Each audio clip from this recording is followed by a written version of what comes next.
श्री स्वामी समर्थ सर्वांना नमस्कार मंडळी। आज मी तुमच्यासाठी एक नवीन रेसिपी घेऊन आलेली आहे। चला रेसिपीला सुरुवात करूया। आपण बाहेरून आणतो 600 ते 700 रुपये किलोची रसमलाई, पण किती हायजेनिक असतं ते आपल्याला माहिती असतं का? नाही ना।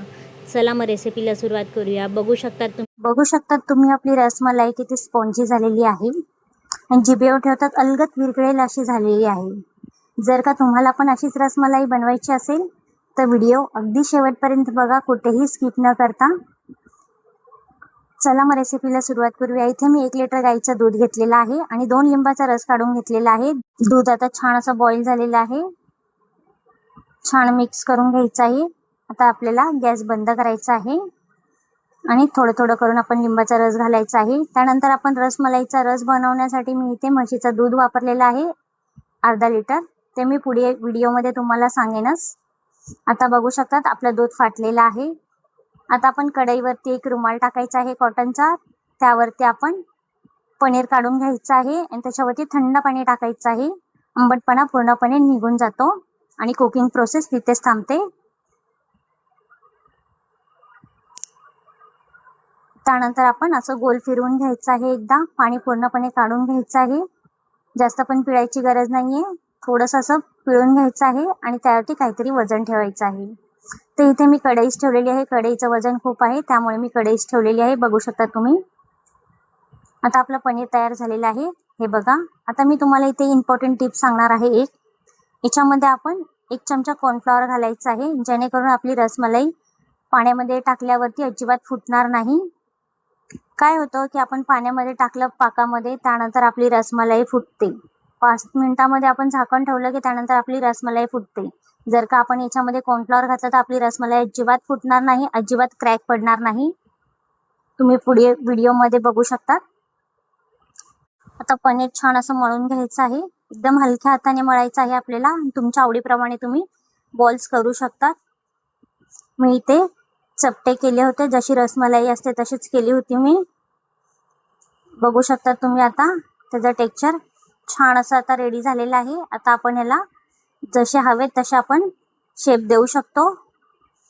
आता बघा मी इथे पाणी ठेवलेलं होतं, त्याच्यामध्ये अर्धी वाटी साखर घातलेली होती। पाणी छान असं बॉईल झालेलं होतं। आता आपण एक एक करून त्याच्यामध्ये रसमलाई टाकायची आहे आणि गॅसची फ्लेम आपल्याला एकदम स्लो ठेवायची आहे।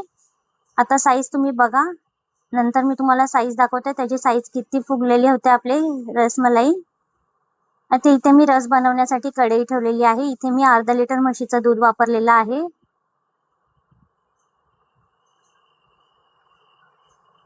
छान आता गरम होऊ द्यायचं आहे आपल्याला दूध।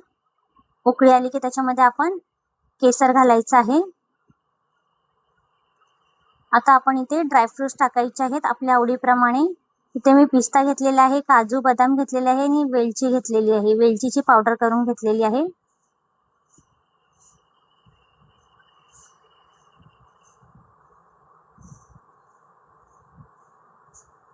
आता छान असं मिक्स करायचं आहे।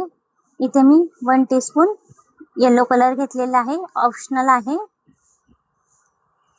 आता परत एकदा छान असं मिक्स करून घ्यायचं आहे। इथे टोटल 2 कप मी साखर वापरलेली आहे। इथे आता मी अर्धा कप परत टाकलेली आहे साखर। बघू शकता साईज आपली रसमलाईची छान अशी एकदम फ्लफी झालेली आहेत आणि खूप फुगलेले आहेत।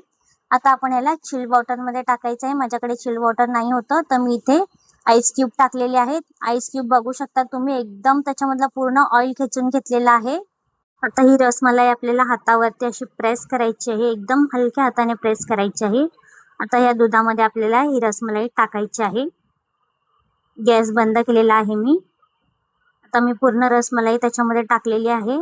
एक एक करून हातावरती हलक्या हाताने प्रेस करून टाकायची आहे आपल्याला। मी ज्या पद्धतीमध्ये तुम्हाला रेसिपी दाखवली आहे मंडळी, तुम्ही अगदीच तशीच फॉलो करा। तुमची रेसिपी सुद्धा बिघडणार नाही। अगदी पहिल्यांदा बनवत असाल तरी सुद्धा तुमची परफेक्ट होईल।